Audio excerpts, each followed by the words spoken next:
ناظرین، آج کی اس ویڈیو میں آپ کو سرکار حضور غوث پاک رضی اللہ تعالیٰ عنہ کی 3 بہت ہی پیاری کرامتوں کو سناؤں گا، جس کو سن کر انشاءاللہ تعالیٰ آپ کا ایمان تازہ ہو جائے گا۔ السلام علیکم ورحمۃ اللہ وبرکاتہ۔ میں محمد مسلم رضا حشمتی، آپ دیکھ رہے ہیں شفا نیٹ ورک۔ لاکھوں کروڑوں درود و سلام ہو رسول کریم صلی اللہ تعالیٰ علیہ وسلم پر، آپ کی آل پاک اور آپ کے پیارے اصحاب پر۔ ناظرین، سرکار حضور غوث پاک رضی اللہ تعالیٰ عنہ ارشاد فرماتے ہیں کہ ایک مرتبہ بچپن میں میرا ارادہ ہوا کہ کھیتی کرنا چاہیے۔ آپ فرماتے ہیں کہ میں بیل کو کھیت کی طرف لے کر چلا۔ راستے میں اس بیل نے میری طرف دیکھ کر کہا کہ اے عبد القادر، تمہیں اس لیے پیدا نہیں کیا گیا ہے۔ میں اس کی بات سن کر ڈر گیا اور گھر میں آ کر چھت پر چڑھ گیا۔ وہ دن عرفہ کا تھا۔ اپنی چھت پر سے مجھے عرفات کا میدان نظر آیا۔ میں نے دیکھا کہ وہاں حاجی جمع ہیں۔ آپ فرماتے ہیں، یہ دیکھ کر میں نیچے اتر آیا اور اپنی والدہ سے اجازت مانگی کہ میں بغداد شریف جا کر علم حاصل کروں گا اور اللہ کے نیک بندوں کی صحبت میں رہوں گا۔ میری والدہ نے مجھ سے میرے اس ارادے کی وجہ پوچھی تو میں نے جو کچھ چھت پر دیکھا تھا اور اس بیل نے جو کچھ مجھ سے کہا تھا وہ سب میں نے اپنی والدہ سے بتا دیا۔ یہ سن کر میری والدہ کے مبارک آنکھوں میں آنسو آ گئے۔ پھر آپ گھر کے اندر تشریف لے گئیں اور میرے والد رضی اللہ تعالیٰ عنہ نے جو 80 دینار چھوڑے تھے، اس میں سے 40 دینار میری والدہ نے میرے بھائی کے لیے رکھ دیے اور 40 دینار میرے کپڑے کے بغل کے نیچے سی دیے اور دروازے تک مجھ کو پہنچانے آئیں اور رخصت کے وقت مجھ سے وعدہ لیا کہ اے عبد القادر، کبھی جھوٹ نہ بولنا۔ میں نے وعدہ کیا کہ میں کبھی جھوٹ نہیں بولوں گا۔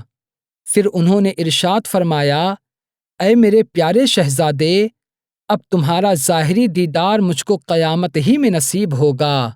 میں اپنی والدہ سے رخصت ہو کر ایک چھوٹے سے قافلے کے ساتھ بغداد شریف کی طرف روانہ ہو گیا۔ جب ہمارا قافلہ ہمدان سے باہر آیا تو 60 ڈاکو آ گئے اور ہمارے قافلے کو لوٹ لیا۔ تبھی ایک ڈاکو میرے پاس آیا اور مجھ سے پوچھنے لگا کہ کیا تمہارے پاس کچھ ہے؟ تو میں نے کہا میرے پاس 40 دینار ہیں۔ وہ ڈاکو مذاق سمجھ کر ہنستا ہوا چلا گیا۔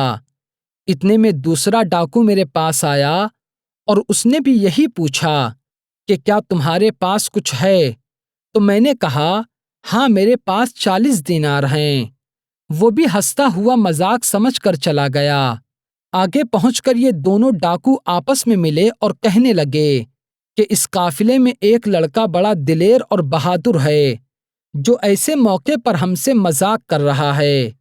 یہ دونوں ڈاکو اپنے سردار کے پاس پہنچے اور اس سے سرکار غوث پاک رضی اللہ تعالیٰ عنہ کے بارے میں بیان کیا۔ جب سردار نے آپ کے بارے میں سنا تو اس نے کہا کہ جلدی اس لڑکے کو میرے پاس لاؤ کہ میں بھی دیکھوں کہ کون سا ایسا دلیر اور بہادر لڑکا ہے۔ سرکار غوث پاک رضی اللہ تعالیٰ عنہ ارشاد فرماتے ہیں، وہ دونوں ڈاکو میرے پاس آئے اور مجھ سے کہا کہ آپ ہمارے ساتھ چلیے، آپ کو ہمارے سردار نے بلایا ہے۔ آپ فرماتے ہیں میں ان کے ساتھ وہاں گیا اور ان کے سردار سے ملا اور اس نے بھی وہی سوال کیا کہ کیا تمہارے پاس کچھ ہے؟ تو میں نے کہا میرے پاس 40 دینار ہیں۔ اس نے کہا کہاں ہیں؟ تو میں نے کہا میرے کپڑے کے بغل کے نیچے ہیں۔ اس نے میرے بغل کے نیچے والا کپڑا کھولا تو اس میں سے 40 دینار نکلے۔ یہ دیکھ کر اس سردار نے بڑے تعجب کے ساتھ مجھ سے پوچھا کہ ایسے موقع پر لوگ اپنا مال چھپاتے ہیں، مگر تم نے سب سے بتا کیوں دیا؟ تو آپ نے ارشاد فرمایا، میری والدہ نے مجھے رخصت کرتے وقت یہ وعدہ لیا تھا کہ اے عبد القادر، کبھی بھی جھوٹ نہ بولنا، اور میں اپنے اسی وعدے پر قائم ہوں۔ یہ سن کر اس سردار نے کہا، اے شہزادے، آپ نے جو اپنی والدہ سے وعدہ کیا ہے آپ اس پر اسی طرح قائم ہیں، اور ہم نے جو اللہ تعالیٰ سے وعدہ کیا اس کی ہم نافرمانی کرتے ہیں۔ اب میں آپ کے مبارک ہاتھوں پر توبہ کرتا ہوں۔ اور اس سردار نے توبہ کر لی۔ جب اس کے ساتھیوں نے دیکھا کہ ان کا سردار توبہ کر چکا ہے تو انہوں نے کہا کہ ڈاکہ زنی میں تم ہمارے سردار تھے، تو اب توبہ کرنے میں بھی تم ہمارے سردار رہو گے۔ سرکار غوث پاک رضی اللہ تعالیٰ عنہ ارشاد فرماتے ہیں کہ ان سب نے میرے ہاتھ پر توبہ کی، اور جس جس کا مال ان لوگوں نے چھینا تھا وہ ہر ایک کو واپس کر دیا۔ سبحان اللہ! کیا شان ہے سرکار غوث پاک رضی اللہ تعالیٰ عنہ کی۔ اب میں آپ کو دوسری کرامت سناتا ہوں۔ ناظرین، کتاب برکات قادریت معروف بہ رضائے آل رسول میں ہے کہ سرکار غوث پاک رضی اللہ تعالیٰ عنہ سے کسی نے عرض کیا کہ حضور آپ نے اپنے آپ کو ولی کب سے جانا؟ تو سرکار غوث پاک رضی اللہ تعالیٰ عنہ نے ارشاد فرمایا کہ جب میری عمر 10 برس کی تھی اور میں مکتب میں پڑھنے جاتا تھا تو فرشتے مجھ کو مدرسے تک پہنچانے جاتے، اور جب میں مکتب میں پہنچتا تو وہ فرشتے لڑکوں سے کہتے کہ اللہ کے ولی کو بیٹھنے کے لیے جگہ کشادہ کر دو۔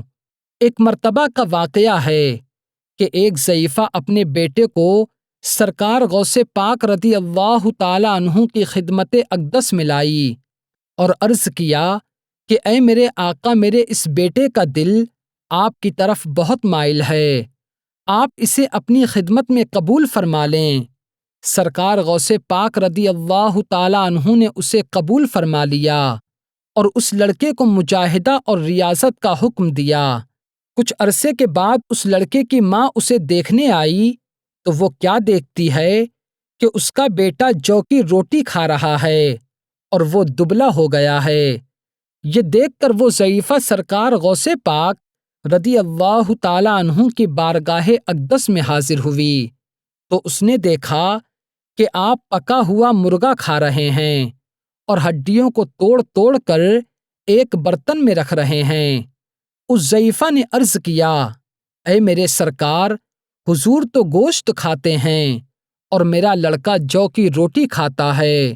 یہ سن کر سرکار غوث پاک رضی اللہ تعالیٰ عنہ نے اپنا مبارک ہاتھ ان ہڈیوں پر رکھا اور ارشاد فرمایا، قم بإذن اللہ الذی یحیی العظام وہی رمیم، یعنی کھڑے ہو جا بوسیدہ ہڈیوں کو زندہ کرنے والے رب کے حکم سے۔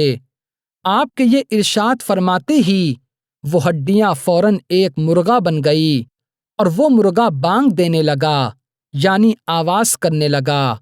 پھر سرکار غوث پاک رضی اللہ تعالیٰ عنہ نے اس ضعیفہ سے ارشاد فرمایا، جب تمہارا بیٹا اس قابل ہو جائے گا تو وہ بھی جو چاہے گا وہ کھائے گا۔ سبحان اللہ! سرکار غوث پاک رضی اللہ تعالیٰ عنہ نے ایک مرغے کو زندہ فرما دیا، اور مردوں کو زندہ کرنا تو آپ کی مشہور کرامت ہے۔ جب آپ کی طاقت کا یہ عالم ہے تو اللہ کے پیارے رسول صلی اللہ علیہ وسلم کی طاقت و عظمت کا کیا عالم ہوگا۔ مگر یہ وہابی دیوبندی اپنی کتابوں میں لکھتے ہیں جس کا نام محمد یا علی ہے وہ کسی چیز کا مالک و مختار نہیں، معاذ اللہ رب العالمین۔ اللہ تعالی ہمیں ایسے گندے عقیدے رکھنے والے کافروں سے محفوظ فرمائے۔ اب میں آپ کو تیسری بہت ہی پیاری کرامت سناتا ہوں۔ ایک مرتبہ کا واقعہ ہے کہ رمضان شریف کے مہینے میں سرکار غوث پاک رضی اللہ تعالیٰ عنہ کے ایک خادم آپ کی مقدس بارگاہ میں حاضر ہوئے اور انہوں نے عرض کیا کہ حضور آج شام کو آپ میرے گھر پر روزہ افطار فرمائیں۔ سرکار غوث پاک رضی اللہ تعالیٰ عنہ نے وعدہ فرما لیا اور وہ خادم واپس چلے گئے۔ ان کے بعد دوسرے خادم حاضر ہوئے اور انہوں نے بھی یہی عرض کیا کہ آج شام آپ میرے گھر پر روزہ افطار فرمائیں۔ سرکار غوث پاک رضی اللہ تعالیٰ عنہ نے ان سے بھی وعدہ فرما لیا۔